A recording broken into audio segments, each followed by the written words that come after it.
out there questions. What's the most dangerous animal in the Amazon, would you say? Mammal. Let's go with mammal. Oof, dangerous mammal. Like dangerous in terms of you walking around doing the solo hike. I'm gonna disappoint everybody with this, but it's humans. It's nothing. There's no. If I'm out in the Amazon, there's nothing that's going to attack me.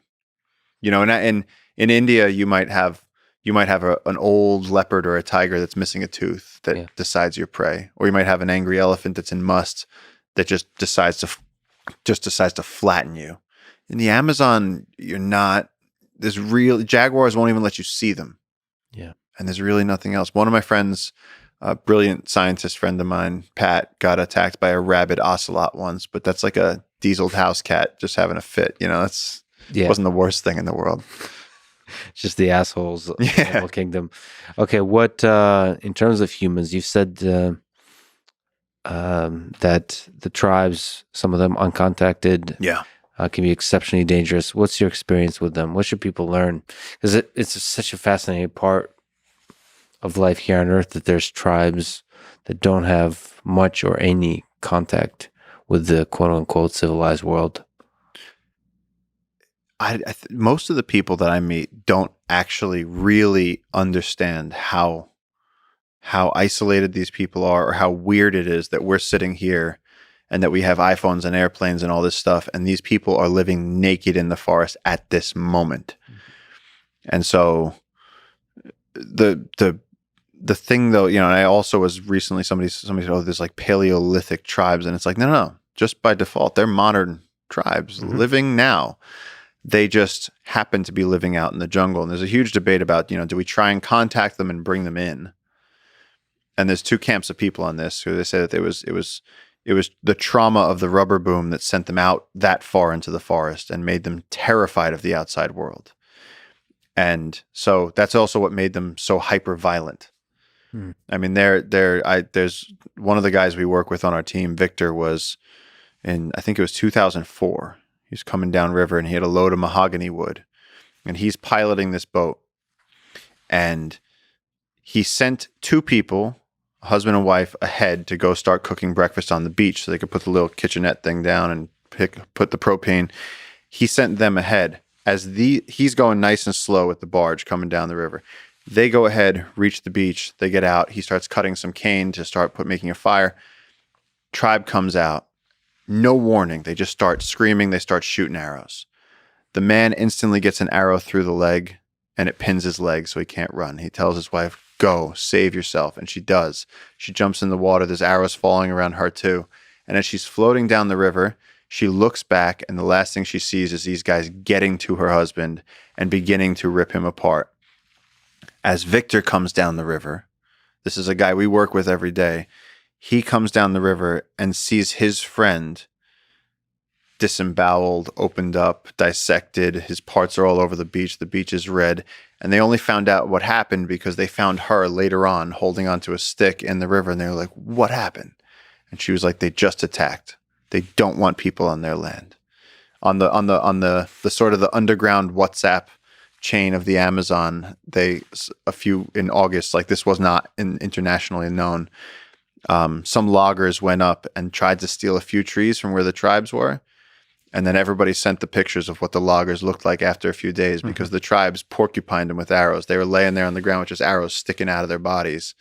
And then eventually the authorities came out and looked, and there was just these white bodies. I'll show you the pictures later. There's just these white, puffy bodies with like the skulls sticking out. And it was like, you don't mess with these tribes. I wonder what's the mythology around that they construct around who these outsiders are. Are they gods? Are they demons? Are they humans? Who are they? Who are we to them? Well, you got to go back to the rubber boom. The rubber barons went down there, and at the start of the Industrial Revolution, the only way to get rubber was to mine it from the trees that were out in the forest. And so the only way to do that, because you can't make a rubber plantation in the jungle. The rubber, when it's in plantation form, when it's a monoculture, it gets this leaf blight and it all dies. Henry Ford tried it. It didn't work. And so what they did was they sent these people down who just whipped, burned, enslaved, raped, and pillaged the people. It's one of the worst periods in human suffering that I've ever read about. One missionary said they were killing the locals the way you or I would kill a mosquito. They just went nuts. And so they sent them out and they would come back with rubber. And this would go to fuel the Industrial Revolution for hoses and gaskets and tires and all this stuff that suddenly we needed. And it was during that time that these gangs of foreigners would go into the jungle to enslave the natives, that these uncontacted tribes went back into the jungle and said, not us.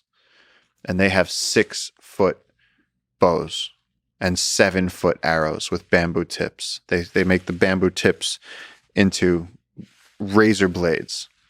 And so when those things fly, actually one of my rangers, one of the Jungle Keepers team, was present when the tribes had come out onto the river, and he tried to help them because they're nomadic and they live out there. And so there's an element of like, brother, like, they're trying to be like, you don't need to be like this. Like, we're friendly. So they sent a canoe across the river with bananas. And so he's up to his waist in the river, and the tribes are right across the river. And they shot, and he sees the arrow coming right at his head. And as he moved to the side, it hit him at the temple and sliced him back towards the ear, opening him to the skull. He's fine. But let me tell you something, when he goes and gets a crew cut, it's the most badass the scar you've ever seen, man. And so he always keeps it real short on that side. But even if you try to help them, they're not necessarily friendly. That's a tough lesson. Yeah. I suppose they have a point. They have a point, and protecting them is a default of, now that we're protecting all this ecosystems and all these other indigenous communities, it's like we all sort of live with this knowledge that the hermanos, the brothers, are out there, and that's the way they want to keep it. And so we just have to be respectful of, like, you don't camp on certain beaches at certain times of the year because we know that they might be there. You really have to be careful about that. Have you yourself interacted with any? My interaction with them came on a solo where I pushed it a little bit too far. And I was planning to do a 3-week, this was like the big one. And I got dropped off by poachers up a river, and I went past the point where they were like names. I said, what tributary are we on? And they were like, tributary. And I was like, okay. And I said, leave me here. And I remember the guy being like, are you committing suicide? And he didn't understand it. I was like, no, I have a backpack and I have like food, and like I'm going to like take videos, and I have a tripod. And I was like, we're cool here. And they looked at me like they were like, goodbye. And I was like, all right. And I like went up this river, and again, like you learn these things, like, it was only when I'd been alone for a week that you realize there's that saying, they're like, oh, you're born alone and you die alone. It's like, no, you're not. You're born into a room full of people usually. At the very least, your mother's there for everybody. And so you've been around people probably, if you're a normal person, every single day of your life. Yeah. You've seen dozens, if not hundreds of people. Mm-hmm. And all of a sudden you realize what a social creature we are. Because on day 6, it gets weird.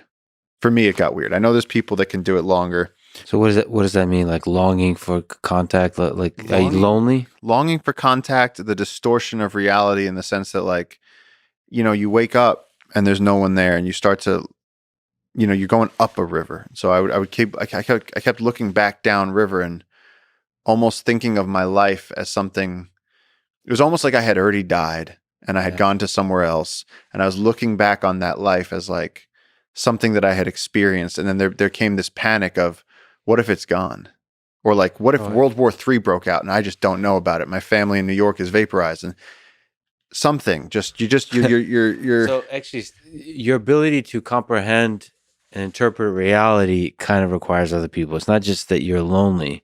You need that contact to actually just perceive the world, make sense of it, all of that. So you start basically hallucinating in a certain kind of way. I started feeling very uncomfortable.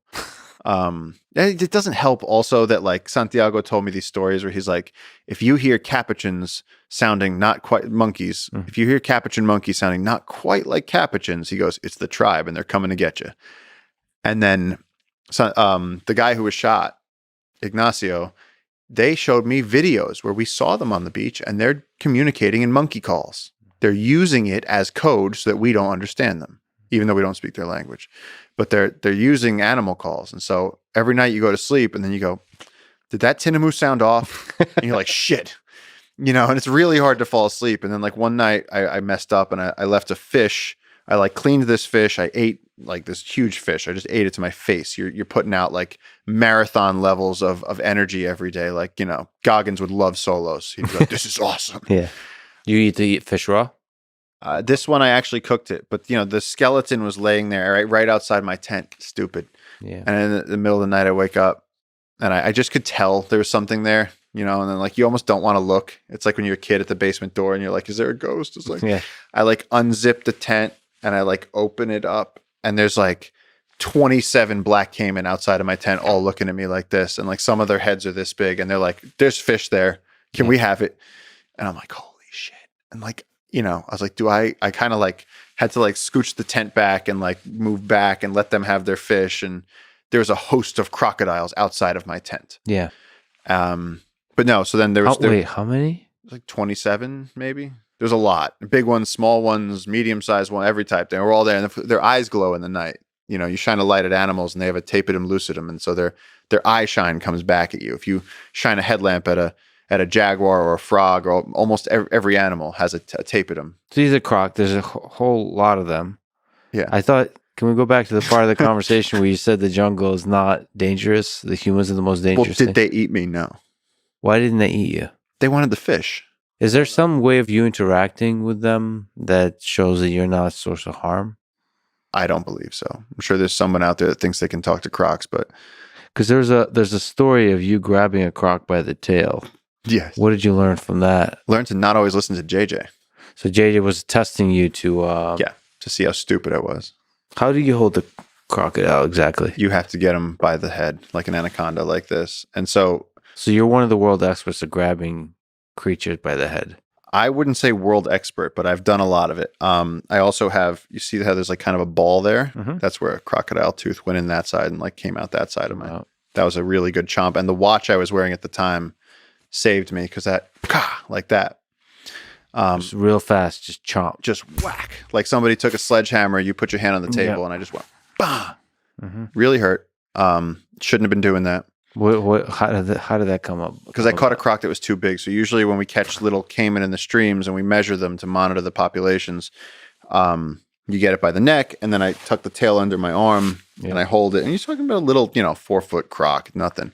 And this one I dove into a swamp and I caught like a 6-foot spectacle caiman.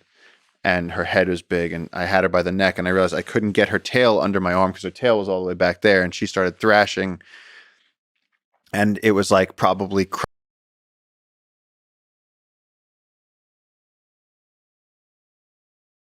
I was like, I got this, and she just came back and tagged me, and I went, okay, gonna go back to being safe. Just to linger on it, what is it? One of the bigger predators in the Amazon? What? And is it going to? Are they going extinct? Black caimans? Black caiman were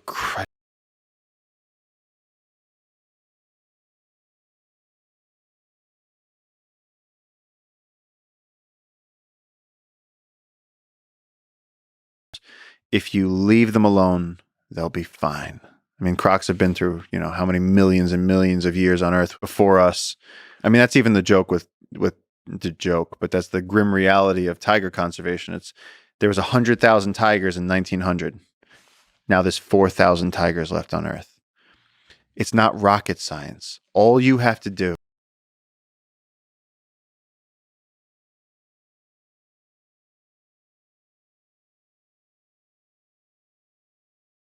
where I feel like I have the dumbest job in the world. I'm like, guys, please stop killing the things that keep us alive. The Amazon regulates our global climate, produces medicine, is home to indigenous people. It's beautiful. Rainforests only cover 3% of the planet's landmass. Like, it's not that much to ask.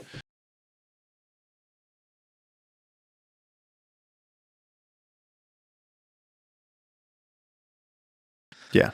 Humpbacks, they went from 130,000 down to, I think, about 8,000 at whaling times. And then when we banned whaling, since that time, where I think we're back up to over 100,000 humpback whales, they've bounced back. It's a success story. We're not going to lose them. Okay, so you're on a solo with Yeah. Crocs looking at you. See, this is why you're good at this. You know, I would have lost. We would have been No, that's pretty tangent epic forever. with the fish. That was your mistake. Okay. That was my I mean, mistake. I The most people, fish. I don't understand how you're still alive. I mean, it's really inspiring. When you come, I'm gonna show you. Yeah, You told me you're coming already. Yeah, You're 100% coming. But you know, you should. If there's any place, I mean, sort of a grim joke, but if there's any way to die, that's a good one. If I'm being honest, it's a cool one. It's a pretty cool one. Go become part of the yeah. I mean, I'm not even like joking. There's a oneness to the whole thing.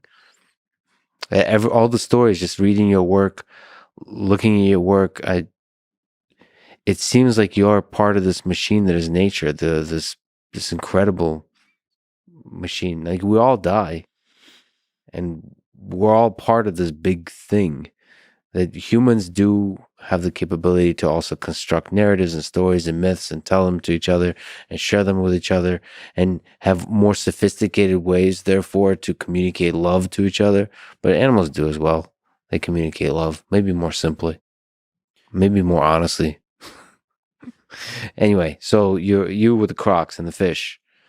Yeah, so I messed up. I left the fish out. Crocs showed up outside my tent. But in the end, it was fine. I backed off. They had their way with the fish, and then they all started biting each other. It was fun to watch. Sorry to interrupt, is that a general rule you want to not leave? Yeah, just like if you're camping in the Northeast, you don't leave like you do a bear bag or a bear canister. You don't want to invite the wild animals. I really did mess up. I kind of was just like, whatever. I do this every now and then. I get a little too cavalier. And the ocean has almost taken me down for that a few times. But yeah, so the Crocs, and then you keep going for a few days. And my plan was to get to a point where I reached the end of the tributary. And this had a very, again, for me, this is like a pilgrimage. This is like me going into the heart of the very center and soul and essence of everything that I am fascinated with, like as close to God as you can get, because you're leaving every type of security, every human relationship. You're also pushing all your chips in. Mm-hmm. And so every step I took further upriver, it got weirder and weirder and more intense. And every day and every moment it changed. And I brought pictures at the time. There's no way to keep a phone charged. I didn't have like a power bank or anything. I brought pictures from home. I brought a National Geographic magazine, something just to, and there came a day right when I was getting to the end, like to the point where the river was so shallow that it was just a trickle, and I was walking on the rocks and the Andes Mountains were in front of me, and I was like reaching the place, and the music was swelling, and then all of a sudden I saw smoke around the next bend. And I like my spine is reacting right now as I talk about it, because I knew what I was going to see, because I knew that it was impossible for loggers to be out there. There's no motor that could take you. The boat would have run aground miles ago. And so I went, and this is the other idiot thing. It's like, just turn around. Yeah. Just do it. I'm that kid though, when you see like a wet paint sign, like I walk by and I touch the wall. Yep. And so I went around the bend, and I see a few naked people on the beach, and they see me, and we're like a good distance apart. They're on the other side of the river, but arrow in hand, bow in hand, the intention of pose. They're looking at me. They're clearly conversing. And that moment lasted for a long moment where I said, this is the part of the story where they are going to rip me apart, dissect me to see what I eat. I mean, every other story in the region that we've heard, that's the ending of it. If you're alone with these people, it's not going to go well. And I have nothing to defend myself with. And I turned and I ran for like 3 hours, and I got in the river and I swam for a while, and all my food got wet. I mean, everything. I just, all just ran for dear life. Just ran for dear life. And my get out plan, the thing after I crossed the mountains and came down into the next tributary, was I had a pack raft. Mm-hmm. It's a tiny little inflatable raft, good enough to handle rapids. and I inflated the pack raft. Once the river was like 6 inches deep, I inflated the pack raft, and I went for the rest of that day into the night. I went into the point that my headlamp died, and I was just floating in a raft down the Amazon and hitting into things. And then I was like, okay, I'm gonna pop this raft. So I got out of the raft, set up my tent, and I was like, I need some sleep. I was freaking out. I hadn't had food in now, hours and hours and hours. As soon as I fell asleep, my asshole brain comes up with the dream of that I hear voices. They're right outside the tent. Mm-hmm. I just, sleeping was worse than being awake. So I woke up, got back in the tent, and then at one point it was really cool because one of the same black caiman that had come for the fish, mm-hmm. as I'm going downriver, he came right up next to me, and the two of us were going, and he was just like motoring downriver, this giant, like 16-foot crocodile. He just like came up to me and like looked at me as I was going, and it was funny because I wasn't scared of him. I was scared of them. And yeah, it took me like a week to get back to town. And again, the things you learn in these moments, the appreciation for your parents, the what a hug feels like, when you are faced with pretty much certainty that you're not going to get those things again, whether it's from MRSA or uncontacted tribes or, I find that it brings you this new joy for life where you just being that close to death. Yeah, you go, my God, this is all a miracle. It's sad because they're human just like you. Actually, how different are they? Like if you were forced to interact for a week together where they're not allowed to kill you. Like not allowed to kill me. How fundamentally different are they, do you think? I don't think they're different. I think they're like any other Amazonian natives. They're tall.